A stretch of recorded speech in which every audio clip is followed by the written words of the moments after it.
திருவேலூர் என்ற சிறிய கிராமத்தில் உள்ள முருகன் கோவிலில் மாயா என்ற சிறுமி சுத்தம் செய்வதிலிருந்து பூ அலங்காரம் வரை எல்லாவற்றையும் புனிதமாகச் செய்கிறாள். அவளுக்கு சம்பளம் இல்லை, ஆனாலும் சிரமமின்றி செய்து வருகிறாள். அவளது அன்பும் உழைப்பும் பெரும்பாலும் ஒருவராலும் பாராட்டப்படவில்லை. சிலர் அவளை வேலைக்காரி என்று நினைக்கிறார்கள். ஆனால் அவளது உள்ளத்தில் கோவில் ஒரு கடவுளின் இல்லம், சேவை ஒரு வழிபாடு. மாசிமக திருவிழா அன்று பலர் கோவிலுக்கு வர வேலைக்கான பூக்கொத்து இல்லை.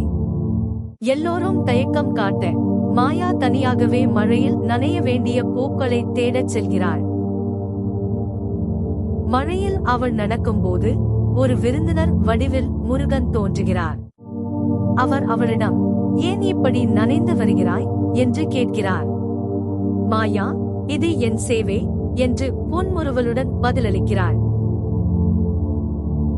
மறுநாள் காலை கோவிலில் பெரிய பூச்சோர்கள், ஒளிரும் விளக்குகள் மற்றும் ஒரு சிறிய பொற்கடிகாரம் மாயாக்கு சேவையின் நாயகி என்ற எழுத்தில் காணப்படுகிறது.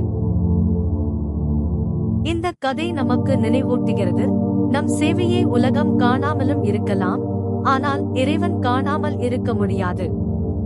ஒரு குழந்தையின் நேர்மை, பச்சை நம்பிக்கை மற்றும் ஊற்றற்ற சேவை அவளால் அறியாமலேயே கடவுளை உருக்கும்.